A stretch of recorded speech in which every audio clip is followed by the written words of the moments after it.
Adam était comme la loi, qui était l'ombre des choses et non leur exacte représentation. Parce qu'on a demandé à Moïse de faire le tabernacle selon les modèles qu'il voit ou qu'il a vu sur la montagne.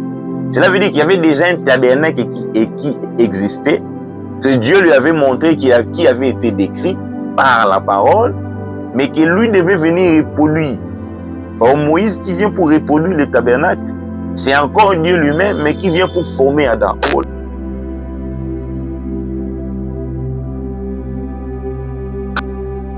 Encore une fois, bonjour, bonsoir, bien-aimés par la grâce du Seigneur.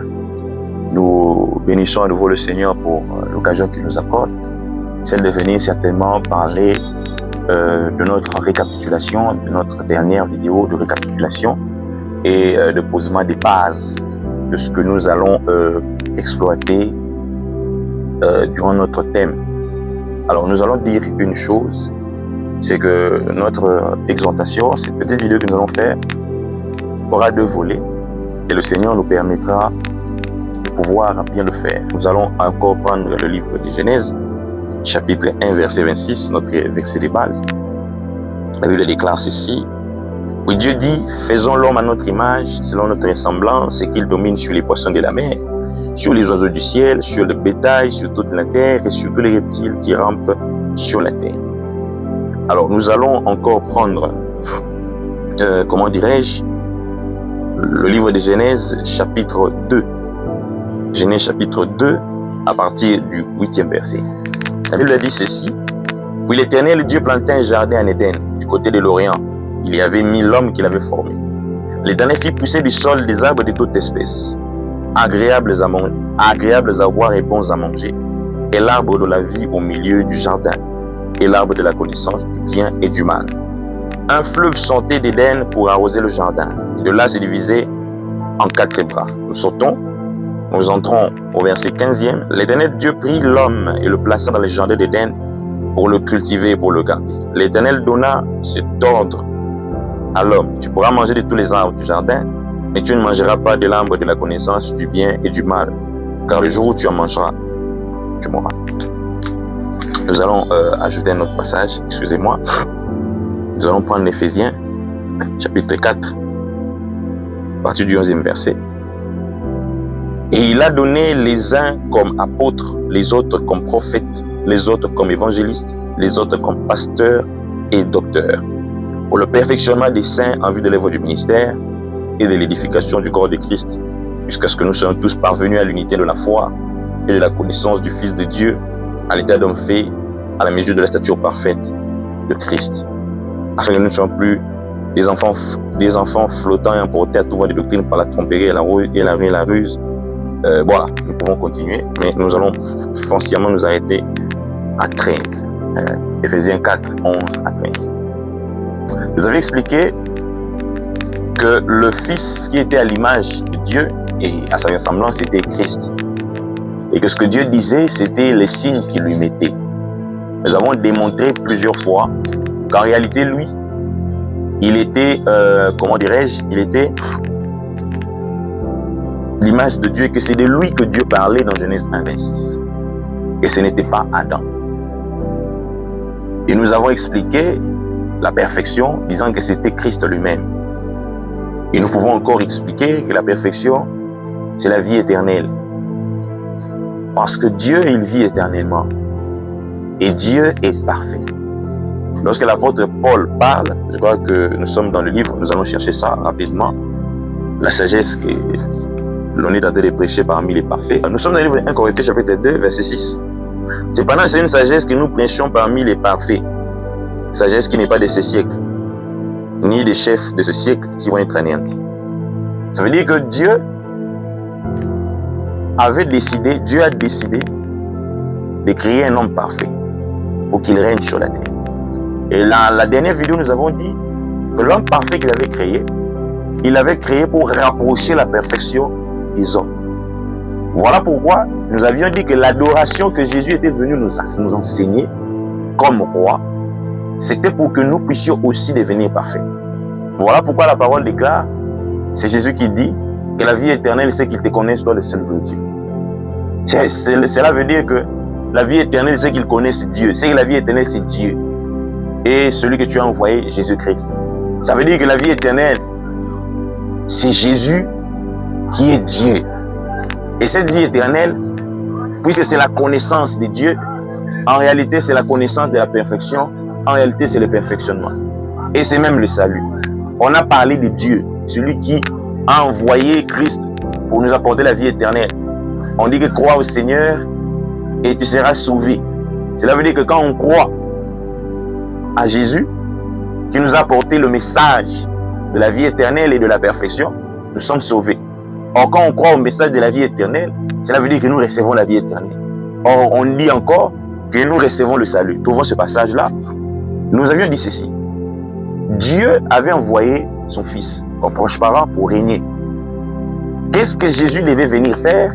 Il devait venir rapprocher la perfection divine vis-à-vis des hommes.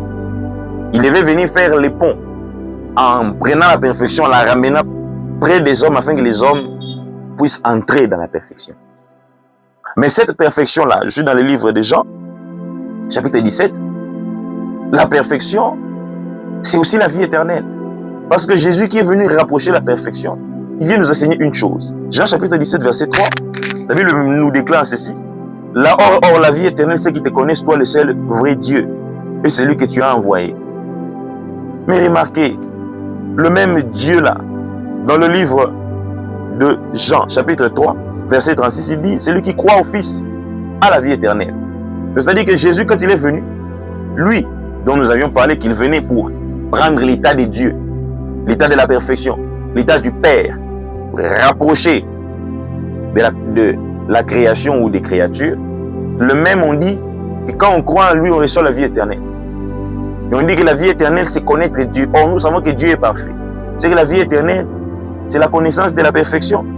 Ah, donc c'est que la vie éternelle, c'est Dieu qui était parfait.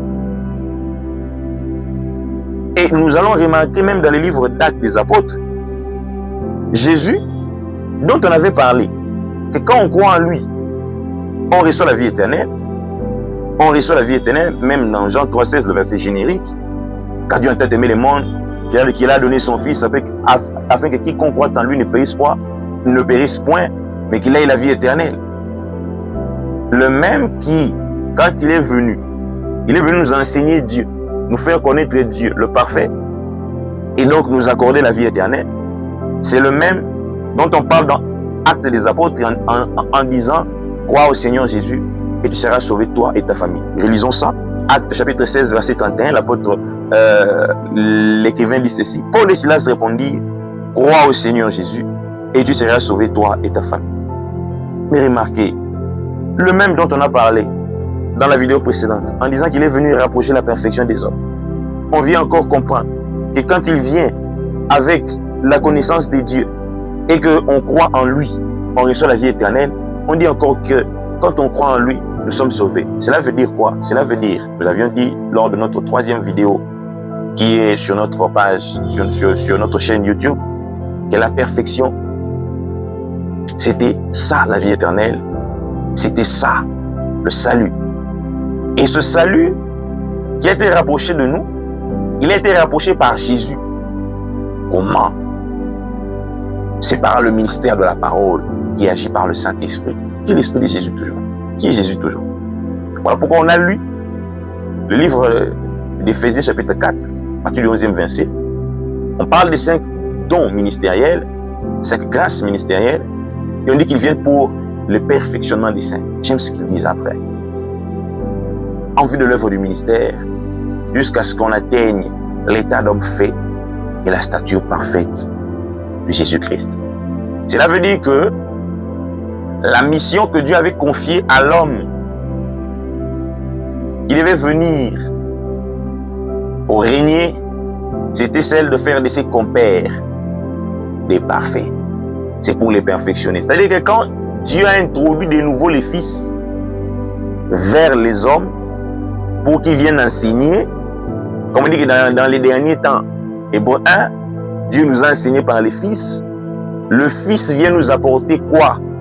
Il vient nous apporter un enseignement qui nous amène à l'état d'homme fait jusqu'à atteindre la stature parfaite de Christ. Cela veut dire qu'en réalité, la perfection, c'est l'état de Christ. Vous l'avez expliqué, vous avez même dit, et Christ, c'est Dieu. Jésus-Christ, c'est Dieu lui-même, qui a quitté l'état de Père et s'est manifesté comme Fils. Il est resté Père, mais s'est manifesté autrement comme Fils. Quand tu regardes le Fils, tu penses voir le Fils et tu attends de voir le Père. Philippe va te dire qu'on lui a dit que si tu m'as vu, tu as vu le Père. Ça veut dire que quand on parle du retour à la perfection, nous sommes en train de retourner vers l'état de Christ. Pourquoi maintenant nous parlons de retourner? Parce que nous avions dit dans la première vidéo du récapitulatif, c'est-à-dire la 5e vidéo sur notre page, que Dieu avait fait, par cette parole de Genèse 1,26, il avait plutôt rendu un message qui ne parlait pas d'Adam, mais que Adam était une ombre. Comme le dit le livre d'Hébreux chapitre 10, au premier verset, Adam était comme la loi, qui était l'ombre des choses et non leur exacte représentation. Parce qu'on a demandé à Moïse de faire le tabernacle selon le modèle qu'il voit ou qu'il a vu sur la montagne. Cela veut dire qu'il y avait déjà un tabernacle qui existait, que Dieu lui avait montré, qui avait été décrit par la parole, mais que lui devait venir reproduire. Or, Moïse qui vient pour reproduire le tabernacle, c'est encore Dieu lui-même, mais qui vient pour former Adam. Oh là là, j'aime ça. Dieu vient pour former Adam. Adam est formé selon l'image de celui dont on avait parlé dans Genèse 1,26. Il est formé pour être une ombre de celui dont on avait parlé. Mais quand Adam est formé pour être une ombre, Adam doit recevoir aussi les droits à la perfection. Comment reçoit-il les droits à la perfection? J'ai dit lors de la 5e vidéo sur notre chaîne, ou sur la première vidéo du récapitulatif, c'est-à-dire la première vidéo de 2026, j'ai dit une chose. J'ai dit que Dieu, quand il crée, quand il parle de Jésus, il parle de lui comme celui qui doit régner, celui qui doit être comme. Il est en train de parler de lui. Il est en train de le créer par la parole. Parce que tout a été par la parole. Et la parole, c'est le souffle. La parole, c'est le souffle du Tout-Puissant. C'est l'Esprit de Dieu lui-même. Parce que la parole, c'est le souffle de Dieu, c'est l'Esprit de Dieu lui-même. Mais quand vous remarquez Adam ne reçoit pas encore le souffle. Adam doit être d'abord formé avant de recevoir le souffle. C'est comme le tabernacle que Moïse construit. Le tabernacle céleste, il est déjà saint. Mais le tabernacle terrestre doit d'abord être construit, ensuite être consacré pour devenir saint devant le peuple. Or, lorsque Dieu crée Adam comme une ombre, conformément à Hébreux chapitre 10, verset 1, Adam doit recevoir l'adoption. Oh là là! Adam doit recevoir l'adoption pour avoir maintenant le droit à la perfection. Je vais parler maintenant du droit à la perfection qu'Adam avait. Voilà pourquoi j'ai commencé par placer les bases pour parler et dire la vie éternelle, la perfection et le salut, c'est la même chose. Vous pouvez aussi aller revoir ou réécouter ça dans notre première vidéo et dans notre 3e vidéo sur la chaîne où nous avions parlé en long et en large et démontré que la vie éternelle, le salut, la perfection étaient en fait la même notion qui était en Dieu lui-même. Maintenant, vous allez remarquer qu'Adam est formé, mais qu'il est créé après. Et la création que Dieu fait pour Adam, c'est en réalité un acte d'adoption. Voilà pourquoi Dieu doit former Adam et va souffler en lui. En soufflant en lui, il lui communique la réalité de l'homme. On dit qu'en réalité, dans Job 32, dans l'homme, c'est l'esprit, le souffle du Tout-Puissant. C'est-à-dire que Dieu a mis son esprit en Adam. Là, je descends un peu. Il ne s'agissait pas d'Adam dont on parlait, mais Adam, il va recevoir l'adoption. Or, quand nous recevons l'adoption, nous devenons aussi héritiers. Parce que nous, qui avons reçu l'adoption par Christ, nous sommes devenus héritiers de Dieu et co-héritiers avec Christ. Adam aussi avait reçu l'adoption. C'est d'ailleurs le premier à avoir reçu l'adoption. Ce qui a fait de lui, dans les jardins, Seigneur et Roi, vis-à-vis de tout ce que Dieu avait placé sous sa main. Parce que vous allez remarquer que Dieu va mettre Adam comme roi. Il va lui demander de cultiver, c'est-à-dire de travailler sur la terre, afin qu'elle se fructifie et de garder. Or, dans le livre de Osée, on dit que par un prophète Israël est sorti d'Égypte et par un prophète il fut gardé. Or, le prophète par qui Dieu avait gardé l'Égypte, c'était Moïse, que Dieu avait fait Dieu devant le peuple. Cela veut dire que Dieu avait aussi décidé de faire Adam Dieu dans les jardins. Adam était l'ombre, mais il a reçu l'adoption. En recevant l'adoption, il a reçu le pouvoir de devenir roi. Et Adam a reçu aussi le pouvoir de devenir parfait et de recevoir la vie éternelle. Parce que dans le livre de Genèse chapitre 2, à partir du 8e verset, vous allez remarquer que Dieu placera dans les jardins beaucoup d'arbres, tous les arbres même, mais au milieu, il va placer l'arbre de vie et l'arbre de la connaissance du bien et du mal. Quand on parle comme ça, Dieu va interdire à Adam de manger l'arbre de la connaissance du bien et du mal, mais pas l'arbre de vie. Ça aussi, on en avait parlé lors de cette troisième vidéo-là, et oui, la troisième vidéo. Mais l'arbre de vie, qui fera vraiment objet de notre prochaine vidéo, l'arbre de vie là, qui avait été donné à Adam pour qu'il le mange aussi, avec tous les autres arbres. La seule interdiction qu'il avait reçue était sur l'arbre de la connaissance du bien et du mal. L'arbre de vie, c'était l'arbre qui donnait la vie éternelle. Mais pourquoi nous disons cela? Remarquez quand Adam pêche, qu'est-ce que Dieu va dire? Maintenant, empêchons-les de toucher à l'arbre de vie. Qu'ils ne le mangent et qu'ils ne vivent éternellement. Alors, ça veut dire que l'arbre de vie, quand on le consomme, il donne la vie éternelle. Et Adam, dans les jardins, a le droit de manger de l'arbre de vie. Or, l'arbre de vie, qui donne la vie éternelle, il rend parfait donc. Donc, Adam, recevant l'adoption, par le souffle que Dieu avait soufflé dans ses narines, il a reçu le pouvoir de devenir enfant de Dieu. Il a reçu le pouvoir de devenir parfait devant le Seigneur. Et Adam, qui avait le droit à la perfection, quand il est tombé dans le péché, quand il a désobéi à Dieu, c'est ainsi que Dieu va lui retirer le droit de manger de l'arbre de vie. Et vous allez remarquer, ça on l'a longuement expliqué dans nos trois premières vidéos. Quand on le chasse du jardin, quand on lui interdit de manger de l'arbre de vie, on va le chasser du jardin. Parce que le jardin, c'était la maison de Dieu. Quand tu n'as pas le droit à l'arbre de vie, tu n'as pas le droit au jardin. Cela veut dire que quand tu n'as pas le droit à la perfection, tu n'as pas le droit de vivre auprès de Dieu. C'est-à-dire que la seule condition pour vivre auprès de Dieu, c'est être sauvé. Il faut avoir le droit de manger de l'arbre de vie. Maintenant, là, dans les prochaines vidéos, nous allons maintenant décortiquer. C'était quoi l'arbre de vie? Il était qui? Il était quoi? Nous allons l'expliquer en essayant d'entrer un peu en profondeur pour que nous puissions maintenant aller pour parler d'autres choses et entrer dans un autre thème. Mais retenez une chose, c'est que quand nous avons parlé de la perfection, quand nous parlons du retour à la perfection, c'est le retour vers la vie éternelle que nous avons perdu. Nous qui étions en Adam, quand Dieu a formé Adam et qu'il l'a créé par le souffle et qu'il lui a soufflé dans les narines, nous avions reçu aussi en Adam l'adoption. Nous sommes devenus enfants de Dieu par le souffle. Quand nous sommes devenus enfants de Dieu par le souffle, nous tous qui étions dans les reins d'Adam, nous étions parfaits. Mais quand Adam est tombé, il nous a fait quitter la perfection. À cause de lui, Dieu nous a chassés de la perfection. Mais j'aime Dieu parce que lui-même qui chasse de la perfection, il est celui qui décide de ramener le peuple à la perfection. Vous allez remarquer que quand Adam tombe dans un profond sommeil, c'est Dieu qui vient prendre la côte. Il ne crée pas la femme de cette côte-là près d'Adam. Il prend la côte, il l'éloigne. Quand il est fini de travailler sur la côte, il va ramener la côte pour que la côte puisse retrouver sa place et que la perfection continue d'être manifestée. Et aussi pour nous qui avons cru à Jésus, Jésus qui est le Dieu qui avait chassé Adam de la perfection, c'est aussi lui qui aujourd'hui par sa parole nous donne le droit de rentrer sur le chemin du perfectionnement. Et j'aimerais te dire une chose, nous sommes parfaits déjà quand nous avons cru à Jésus, parce que nous sommes rentrés sur le chemin de la perfection. Mais quand nous allons écouter encore la parole, cette parole-là va nous rendre parfaits maintenant dans les faits, afin que nous puissions atteindre l'état de Christ.